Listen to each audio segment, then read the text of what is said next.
What's up, everyone, and welcome to the As Seen on TV podcast presents the Once Upon a Time in Wonderland podcast.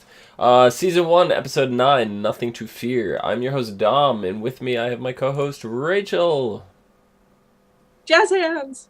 Jazz hands? Why not? This isn't Chicago. No, it's because the show came back. We're not in And it's the Kansas starting anymore. of all the good shows coming back. They are. This was a really, really good episode. What did you think of it? Oh, it was... none of it was expected. None of it, yeah. None of it. I didn't expect half of the crap that happened. Yeah, there was very little. I don't think, actually, anything I thought about that was going to happen happened in this episode. Yeah, this is a very unpredictable... That's probably why I liked it the most, because it's so unpredictable. Because usually... and not just this show, but all our shows, it gets to the point where you watch the show enough, you get to know the characters, and we especially sit here and analyze these characters. Yeah. And we come up with almost every possible scenario that they could ever be in. And then we're not surprised when it happens. No. But I don't think we knew anything that was going to happen this episode. Even though we know a lot of the characters' personalities, this one threw it out the window. Yeah. It was like, bye. It did. So we start off. We see the Elizabeth, aka Lizard. I completely forgot all about this character until they showed her. Yeah. I was waiting for her to come back. I mean, we just did our little mini recap episode and totally forgot to even mention her. Yeah. I don't know. I mean, I completely forgot about her. Yeah. She had a little part, but I was hoping she'd come back. But kind of sad that she did.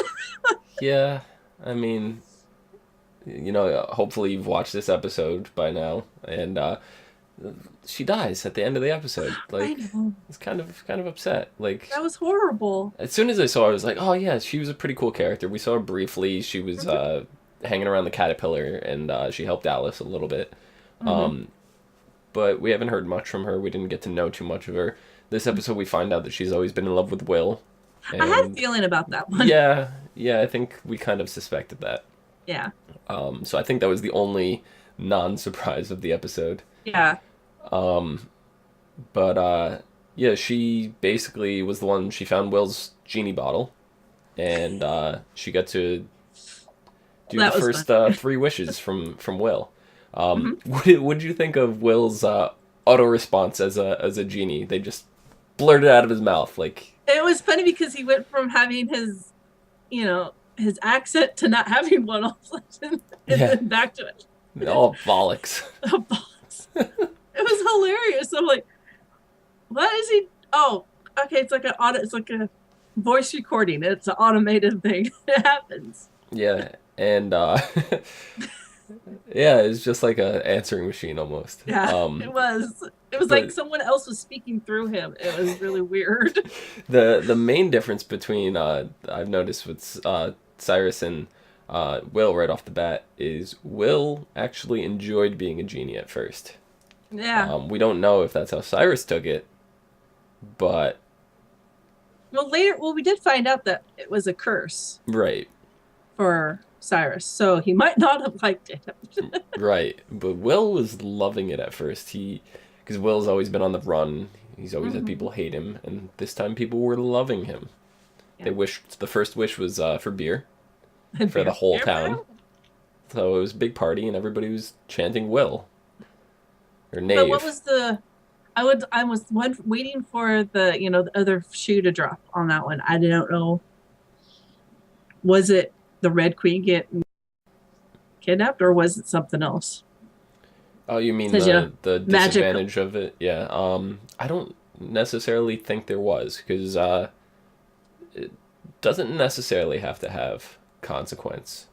Well, I mean, magic comes with the consequence. But who knows? It may have just been we didn't see the consequence. Like, maybe the beer had to come from somewhere. Who did the beer get swiped from? Yeah, it could have been something like that. So. But I don't know. Yeah. So that was the first wish. The second wish was, for Liz to get all dolled up and be everything that Will wanted, Mm-hmm. only to find out that Will didn't actually feel the same for her because he doesn't have his heart. He doesn't have a heart. And Lizard didn't understand that. No, because he doesn't tell anyone. Will never even got to get it. He started to. Yeah. He didn't even get to get it out when she made her final wish.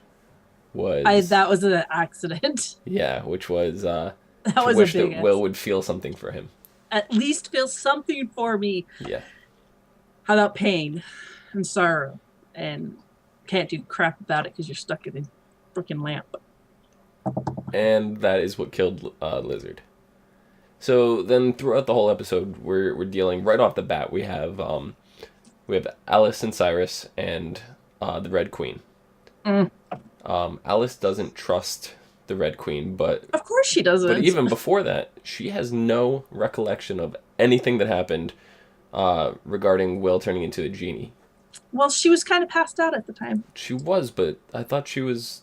I thought she woke up too, but yeah. I don't think she realized it. So I was wondering if something to do with the wish of taking all the suffering away also included those memories. Maybe. So. It could have very, very easily could have done that. Yeah. Then, they go off. As you mentioned, the Red Queen ends up getting held captive by the disgruntled townsfolk. Alice and the Knave go and try to save her. Cyrus, not the Knave. Oh, yes, the Knave. Cyrus. Wow, I'm just so used to Alice and the Knave going on adventures. I'm now defaulting, much like Will's genie responses. I'm defaulting to You're just to the Knave. Yeah. You gotta change your voice. No. No. I can't come up with an accent. I'm terrible at accents. I'm like the worst person ever. So I can't just call an accent up like nothing. And then do you remember what the creatures were? I don't remember their names. I can't remember what she said. I can't remember what she called them. They said them a couple times. I just couldn't. I don't think I heard them. Yeah, but these creatures they start attacking. They're trying to douse the torches because they're attracted to light. And then Alice's necklace starts glowing. What do you think caused the necklace to start glowing? I don't know. That's what was so weird. It wanted to distract. Maybe it wanted her to throw it. I don't know. Yeah, it could be. I don't know. I did think it was weird, but and Cyrus did say, "I've never seen it do that before." So Yeah. I don't know. Yeah, so it was a little odd, and she was a little sad about it because it was something that he gave her, and that was the only thing she had of him for the longest time, and it just seems like he wants to start anew. He wants to just forget the past and just move forward with everything, which I see no reason why. That's just kind of crappy, needless to say. Yep. Yeah, I'm trying to look real quick, and I don't see anything about the creatures. I can't find out what they were called. I don't know. They were like some demonic wolf thing. Yeah. So. Yeah. So Alice was kind of not complaining, but she was upset that the necklace was gone. So in return, Cyrus gave her something new. It didn't have a diamond on it. It was basically an engagement ring. Yeah, it was just a gold band. Yeah. But then again, back then it's different. Back then? We're not asking for, back 5 then? carat. 5 carat. Back then, we're in present day. It is not present day. How is it not present day? She isn't from present day. Especially when she goes back to England. She isn't present day England. But she was locked in the Once Upon a Time asylum, which is in present day. Okay. Gotcha. Uh-huh. The timelines are messed up. Like they overlap. We have Alice in her England, wherever she's from timeline.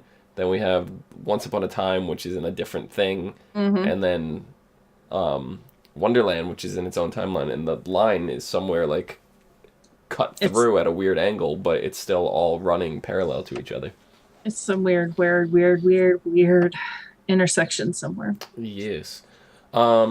So we didn't get any information on Alice's father whatsoever. So we don't know how he's Mm-mm. taking that. I'm very curious about that. Maybe I'm pretty sure they'll some other time, but Yeah, hopefully hopefully, soon. because we only have what, like 3 episodes left. Something like that. Not very Yeah, many. it's getting Not very down many. there. That'll be a cliffhanger. I don't know.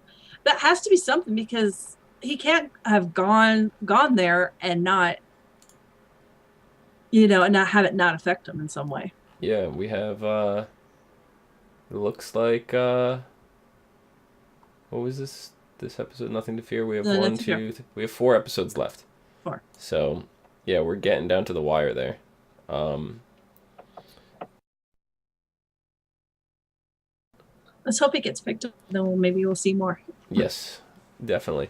So then after one of the Tweedles, I don't think they've ever given a name except for their Tweedles. yeah, but we know they are Tweedle 1, Tweedle 2, Tweedledum, Tweedledee, but we don't know which one is which.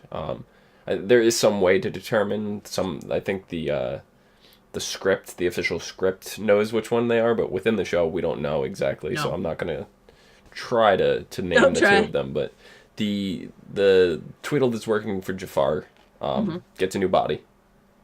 Jafar finally. That was fairly interesting. Yeah, he like decapitated his executioner. I Right? don't know Is that if who it was? I don't know. I thought it was just a guard going by. Yeah, I don't even know. It was another someone that worked in the castle. He just turned around and waved his snake staff and off with his head. Yeah. So then Jafar learns through the Tweedle that one of the most feared creatures in all the land is the legendary Jabberwocky. Mm-hmm. Now, didn't we already have the Jabberwocky mentioned in episode 3, I believe it was, when he was deploying. He ended up sending out the Bandersnatch, Mm-hmm. right? But didn't he read off? Like, he read the Sarlacc. I remember that. Yeah. He read that. And wasn't the Jabberwocky one of the creatures? I can't remember for sure. It might have been. I'm almost positive. And if I recall, there was a picture of it. And it was not human.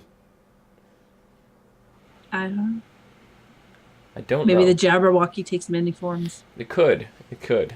I'm not. I don't really know. But so Jafar ends up hunting down the Jabberwocky and finds out where it's being held prisoner, and he goes to find it. And we learn the Jabberwocky, as I just mentioned, is human.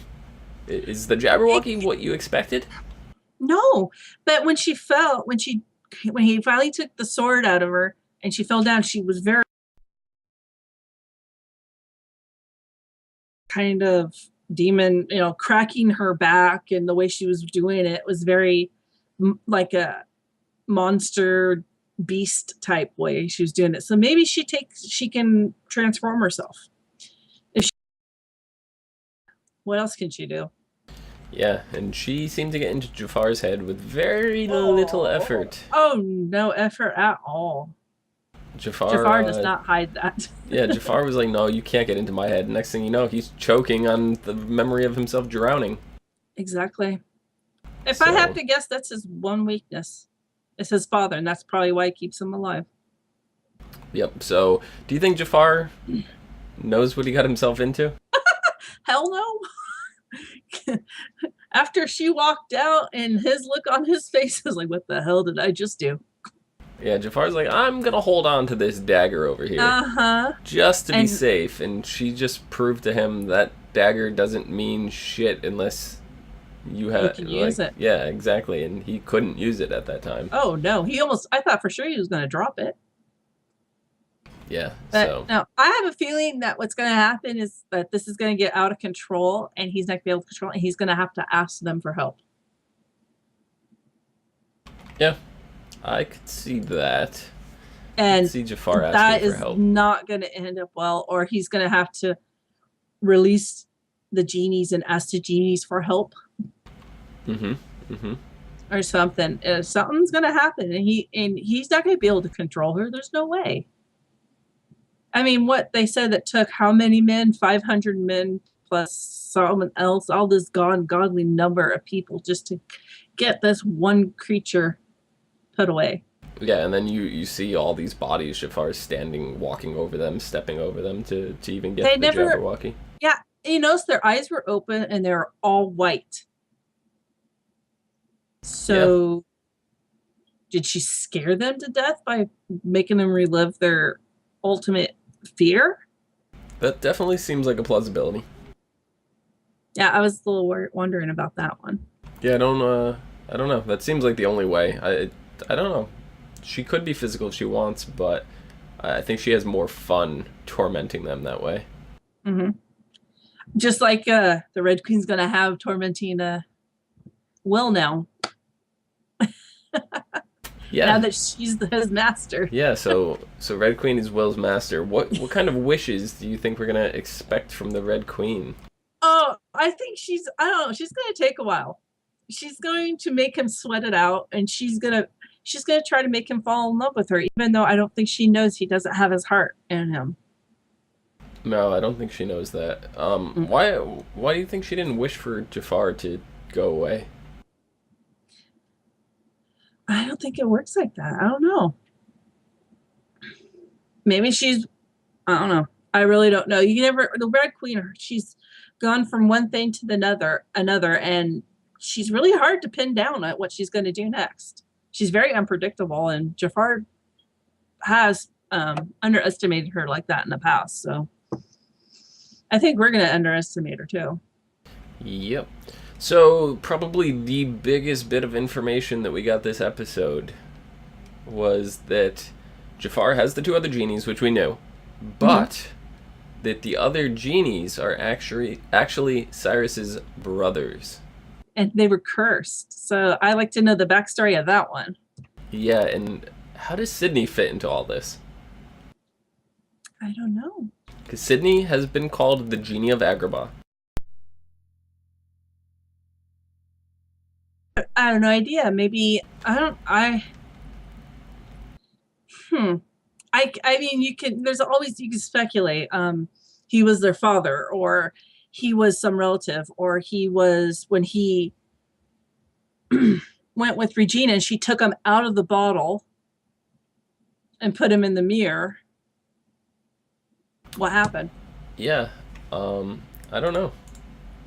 If Sydney was a genie and was freed from a genie, there always needs to be a genie in the bottle, so somebody else would have been replaced. So do you think we're going to find out that one of the genies is not in fact Cyrus's brother? So you say maybe Sydney is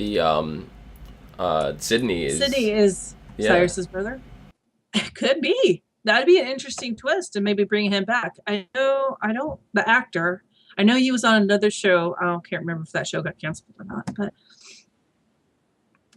but yeah, but you never know. They could be bringing him back. I mean, they have talked about bringing back Red on Once Upon a Time for a couple guest appearances.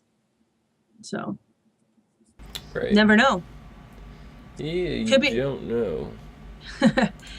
I mean, this Wonderland leads to the whole thing. You know, there's so much speculation because there's so many different avenues they can go down, which is kind of cool because you don't know what way they're going to go.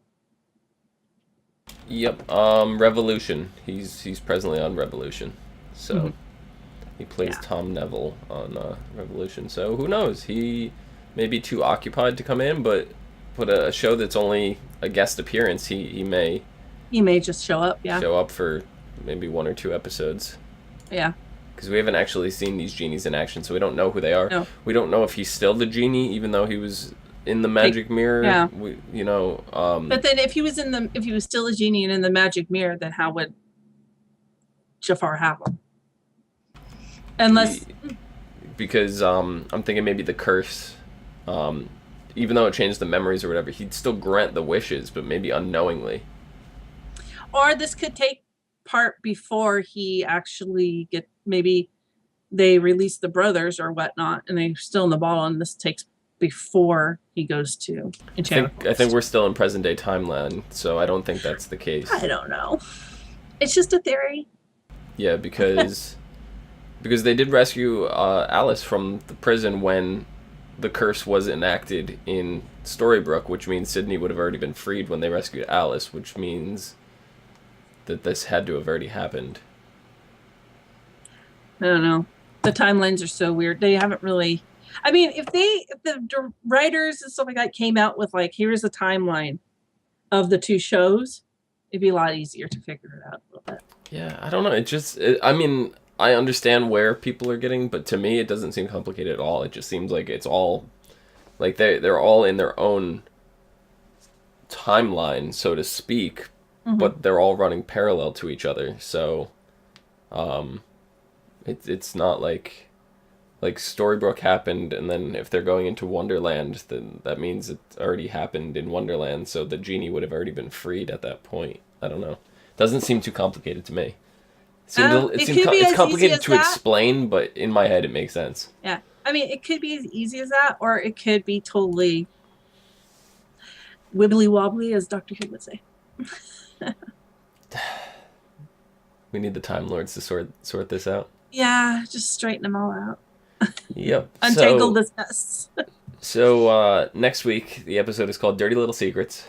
I wonder if the All-American Rejects are going to be playing track. I had a feeling you were going to say that. So Cyrus remembers the events that led to the binding price he and his brothers have to pay. So hopefully we're going to get some flashbacks and we'll get some insight on who these genies actually are. I'd be very curious to see Sydney. The Red Queen and the Knave are faced with the Jabberwocky. Oh, dear Lord. I think if anybody's going to be able to defeat the Jabberwocky, it's going to be Will. That's going to be so funny. I'm sorry. Will doesn't have a heart, so anything she says is not necessarily going to get to him. No. But it's just thinking of Will as like, saving. He's an unlucky hero. How about that? He's a little baby. He is. I don't know. He tends to screw things up. And I could just see him shrieking. Or making it worse than it was. Yeah. Do you think we're gonna see the Red Queen's first wish? Possibly, quite possibly. If she's scared enough, there's quite possible she's gonna make that wish on the Jabberwocky. But what's the counterpoint to that? I don't know. No, I'm curious because I don't think we're gonna find this out. But obviously, if one of the like the masters, if they have wishes, somebody else can't take the genie until their wishes are fulfilled. What happens if that person was to die? Does that mean the genie can't have another master? Because Jafar said that he couldn't kill Alice because she still had wishes. I don't know. They never really. I mean, some people say, "Oh, it doesn't matter once the master's dead," and kind of resets. But you never know. Wonderland, you never know. I don't know what their rules are for that. I don't think they've explained it. I don't know. Rachel, got anything else for us this episode? No, I'm just really looking forward to next week. See what the background, maybe some background on his mom. Yeah, this was a surprisingly really good episode. I said in our recap that I was looking more forward to Once Upon a Time, the main series. This episode definitely snuck up on me, and it was an unexpected pleasure to watch. So not that the show's ever been bad, but it just snuck up as being a really good episode to me. Oh yeah, definitely. It just took you right out of what you thought was going to happen. Yep. All right, Rachel, where can the people find you? They can find me on Twitter's at Savannah17 down here. You can find me down below at Phenomedom, PHENOMEDOM. And you can find us both and others on tvcaptive.com, as well as on Twitter, Facebook, Gmail, G+, and right here on YouTube at ASOTV Podcast. So check us out there, give some feedback, comments, questions, whatever you have.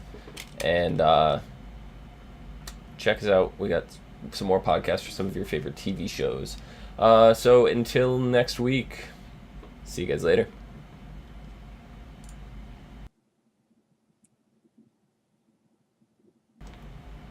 Jabberwocky. I'm trying so hard not to sing. Why not? What are you trying to sing? Not What? What? What are you trying to sing? Nothing. I said nothing. Do you hear anything? Do.